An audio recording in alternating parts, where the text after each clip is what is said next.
Democratic whip.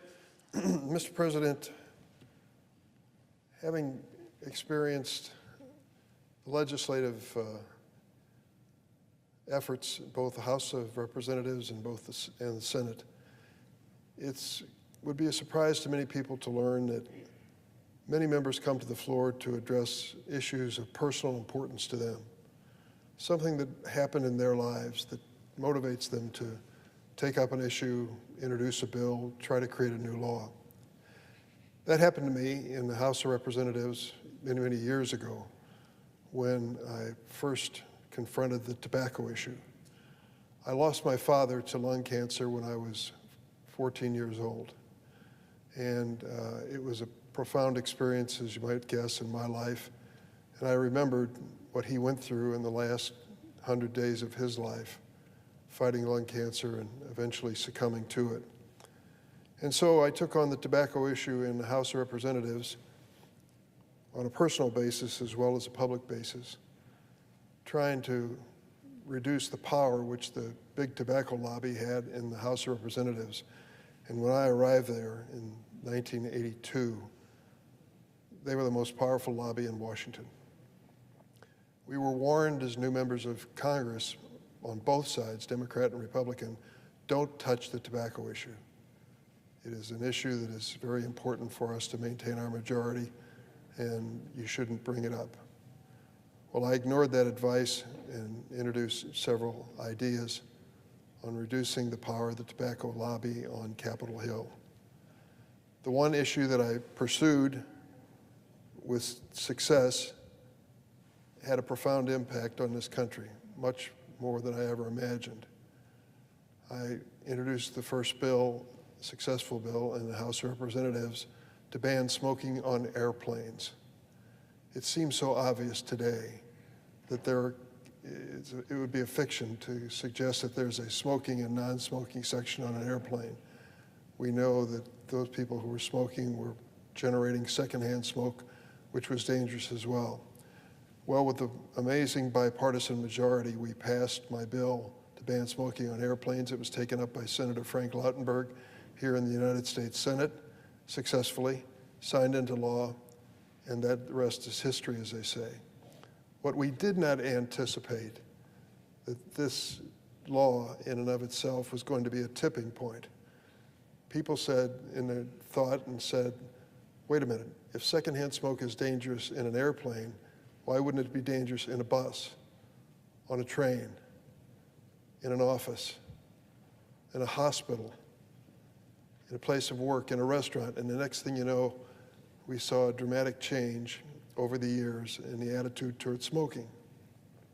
New members of Congress, historically, before that was passed, would head to the stationery shop as soon as they were elected to buy an ashtray to put on the coffee table in their office for those visitors who wanted to smoke while they were meeting with the senator or congressman. That is unthinkable today. I'm not even sure they sell the ashtrays anymore. They used to be embossed with a big congressional seal. Things started changing across America.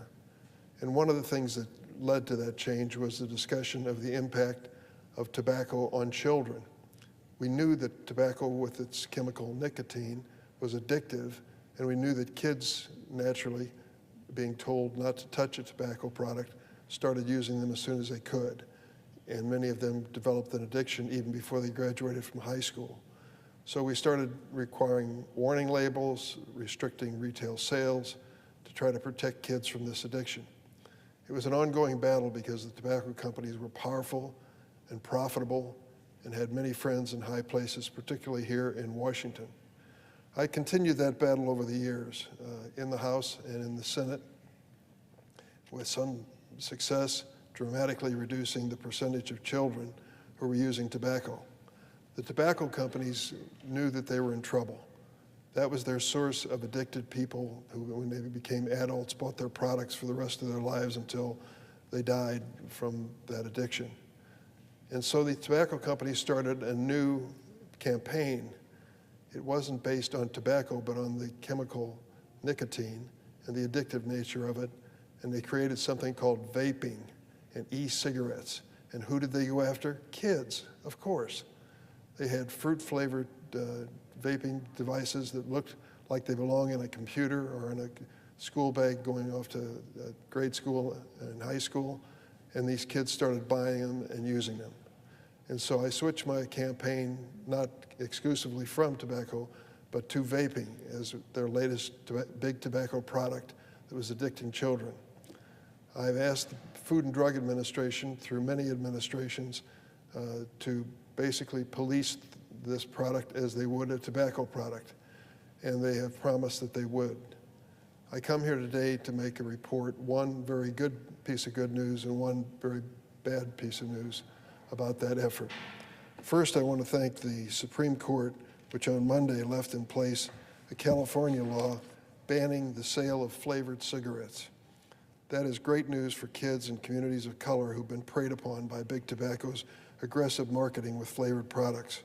We know that flavors play a unique role in hooking new smokers because they mask the harsh taste of tobacco and turbocharge the addictiveness of nicotine. In particular, we know that menthol cigarettes have been purposely targeted at black communities for decades with heavy advertising, sponsorship of events, and free samples. It's contributed to the fact that black adults in America are 30% more likely to die from heart disease and 50% more likely to die from a stroke compared to whites. There is a federal proposal on the table now to prohibit the manufacturing and retail sale of menthol cigarettes. That rule would save an estimated 650,000 lives, including 255,000 black Americans. It would eliminate the racial disparity in lung cancer deaths between black and white Americans. I know this president cares deeply about the toll of cancer. It has touched his family personally as it has mine. If we want to make a difference in the health of Americans and set a legacy for future generations, then the administration must finalize this public health measure to end big tobacco's predatory promotion of menthol cigarettes. Lives hang in the balance. That's the good news out of California and the Supreme Court. Here's the bad news. Robert Califf is the head of the Food and Drug Administration. 2 years ago, he was approved by the Senate in a very close vote. It was 50 to 46. If 2 senators would have gone the other way, he would not be the commissioner of the Food and Drug Administration. He came to my office and made a plea that I vote for him. I was planning on voting against him. He ended up getting 5 Democrats voting against him and 6 Republicans who voted for him, and that made the difference in the final roll call. On the final roll call, because he looked me in the eye in my office in this building and promised that he would take on the vaping interest, I voted for him. It has been a miserable disappointment to see what he's done with that office when it comes to this issue. As the calendar turns to 2024 and the new year, I'm afraid that it's not brought any change in the Food and Drug Administration's shameful, abysmal job of preventing tobacco companies from addicting our children. On January 1st, the Food and Drug Administration missed yet another court-imposed deadline to finish reviewing e-cigarette applications. Even after repeated delays, the FDA had told the U.S. District Court for Maryland that it would finish reviewing e-cigarette applications by December 31st, 2023. It failed. That deadline came and went. The FDA is now 28 months past the original court-ordered deadline to complete this review. That is not only unacceptable, it is embarrassing. Here's why that's a problem.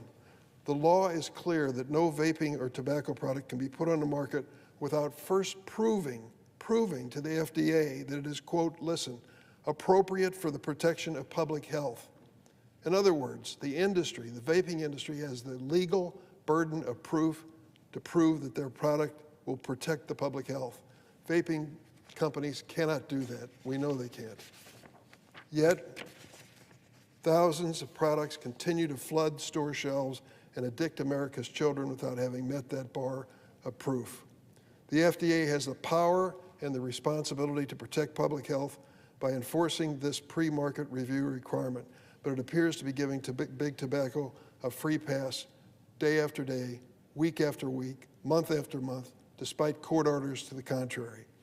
While the FDA has missed a court-ordered deadline, it also failed to meet a statutory deadline for the regulation of synthetic nicotine products, an authority that the FDA asked us in Congress to provide. You see, vaping companies thought they found a loophole in the law by using nicotine that was synthesized in a lab rather than derived from a tobacco leaf. They thought they could skirt FDA regulation by exploiting this ambiguity in the law. The same FDA commissioner I referenced earlier, Dr. Robert Califf, testified to the Senate, "We've got to close this loophole." He pleaded with us to close it, and we did. Senators Collins, Murkowski, and several others joined me to lead a bipartisan effort to clarify FDA's jurisdiction over synthetic nicotine. The new law required the FDA to clear the market of all unauthorized synthetic nicotine products by July 13th, 2022, 18 months ago, and they have failed.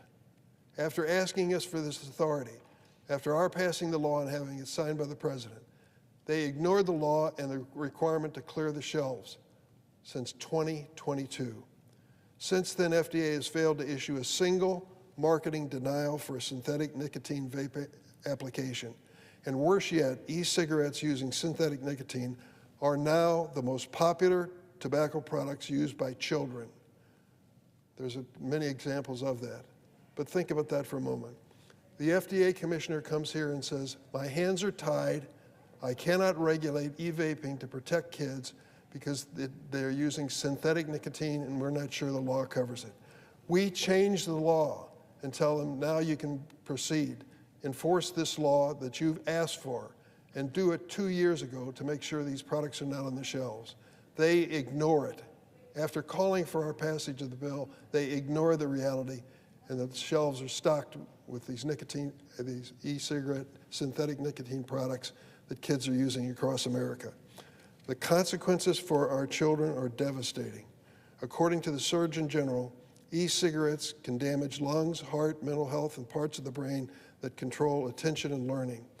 Don't just take it from me. I recently received a letter from the Chicago Teachers Union, and here's what it said. Teachers have noticed a growing frequency of disposable vapes in our schools. These products come in colorful packages and fruity, kid-friendly flavors that are pushed on social media.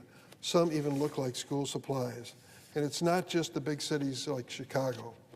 Last month, I also received a letter from the regional superintendents of schools in 5 of the rural areas, southernmost parts of Illinois, Alexander, Jackson, Perry, Pulaski, and Union counties. And they said, while most young people view smoking as no longer cool, they look at vaping differently, as being a healthy and cool alternative. The FDA was given the tools to protect our kids and consistently failed to do it under Dr. Robert Califf, head of the FDA. Here's what I want to make clear today.